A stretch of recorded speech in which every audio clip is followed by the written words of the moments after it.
Teorías jurídicas de justificación del Estado. Al día de hoy entendemos por Estado a aquella sociedad humana asentada de manera permanente en el territorio que le corresponde, sujeta a un poder soberano que crea, define y aplica cierto orden jurídico con la finalidad de obtener el bien público temporal de sus componentes.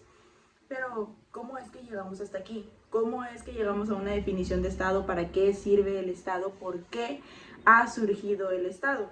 Al día de hoy vamos a presentar las teorías de justificación jurídica del Estado siguiendo las 7 teorías y las 5 doctrinas de diferentes pensadores que han tratado de dar una justificación, una fundamentación a la organización política del día de hoy.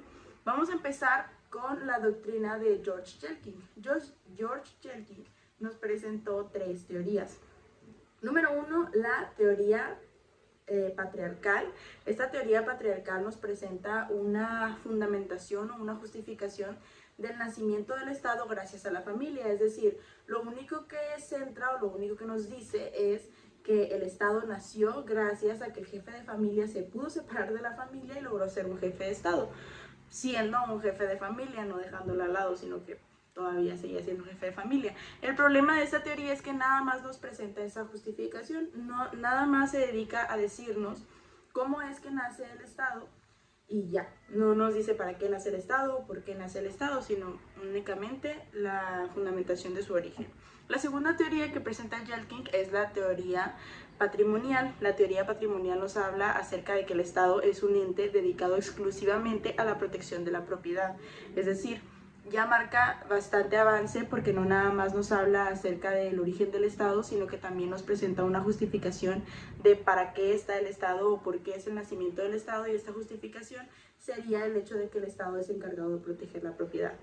La tercera teoría es la teoría contractual. Ya esta teoría nos dice que los hombres se reunieron un día y gracias a esta reunión surgió un pacto, ese pacto pasó a ser un contrato y ese contrato creó el Estado.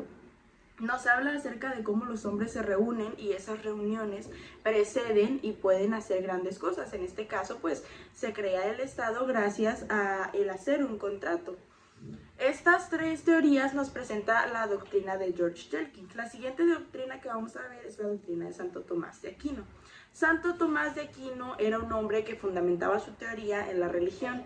Prácticamente nos presentaba una teoría basada en el cristianismo, pero era bastante acertado porque no nada más nos hablaba acerca del origen del Estado, sino que también nos decía que nosotros como personas soberanas, teníamos la capacidad de depositar el poder en quien nosotros quisiéramos.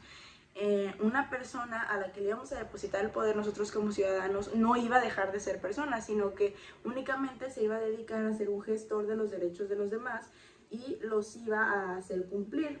Él también tenía bastantes aspectos contractualistas, nos decía, por ejemplo, que debíamos seguir 6 postulados y el sexto postulado nos hablaba acerca de cómo entre el gobernante y el pueblo debía haber un contrato y este mismo contrato tenía que tener la manera de que ese gobernante pudiese pasar el poder a otros gobernantes. Bueno, la siguiente doctrina es la doctrina de Thomas Hobbes. Thomas Hobbes era una persona bastante miedosa, fue un filósofo mejor conocido por una de sus obras, conocida como El Leviatán. Esta obra nos habla acerca de cómo los hombres somos naturalmente violentos, naturalmente egoístas, y este mismo egoísmo, esta misma violencia no nos permite avanzar como sociedad. El hecho de que no nos permita avanzar como sociedad nos deja estancados en cierto punto y no nos hace crecer. Entonces, ¿qué necesitamos? Necesitamos pactar. Necesitamos pactar que no nos vamos a hacer daño mutuo. Para Hobbes, la única finalidad que debía tener el Estado era brindar a sus ciudadanos paz, seguridad, nada más. La paz y la seguridad eran los aspectos fundamentales que el Estado debía tener. Si el Estado no te podía brindar a ti como ciudadano paz y seguridad, el contrato social que había entre tú y el Estado debía romperse. Es decir, Hobbes nos planteaba la idea de que yo como ciudadano voy a dar un pedacito de mi libertad al Estado con la condición de que el Estado me brinde seguridad y paz, y si no puede hacerlo, pues entonces el Estado no sirve, el gobierno no sirve. Para Hobbes el gobierno era un mal necesario que tenía que estar, y así es como nace el Estado, gracias a la necesidad que teníamos los seres humanos de no matarnos los unos a los otros, y esa necesidad planteaba entonces un pacto, un contrato social que debía ser respetado por todos. Si alguien no respetaba este contrato social, debía ser eliminado de la sociedad, según Hobbes. Por otro lado, la doctrina de Rousseau, que es esta siguiente que vamos a tomar en cuenta.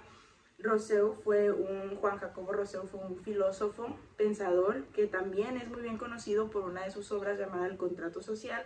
Él ya no nos presenta a los hombres como seres violentos, sino que nos dice que el hombre es un ser naturalmente naturalmente guiado por algunos de sus instintos, como lo son comer, dormir y reproducirse, que puede fácilmente satisfacer, pero ya estando en sociedad, este hombre siente el placer de existir.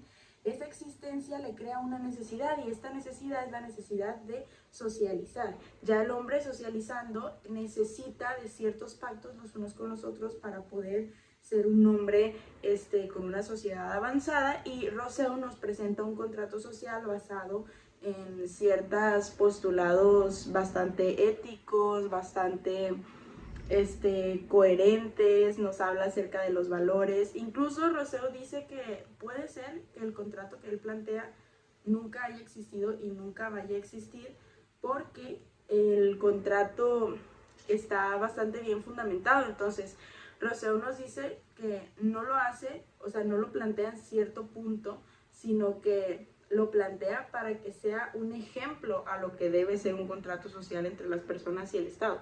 Rousseau ya nos habla acerca de diversas finalidades que debe tener el Estado, como son la seguridad, la justicia, la paz.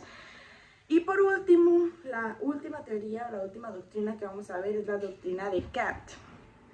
Kant fue un filósofo alemán que elaboró una teoría filosófico-jurídica que nos hablaba más acerca de que el Estado debía ser construido de acuerdo a la idea de un pacto, es decir, también la idea fundamental era que hubiese una voluntad general regida por hombres de voluntad y de razón, porque esta voluntad debía ser igualmente regida por la razón.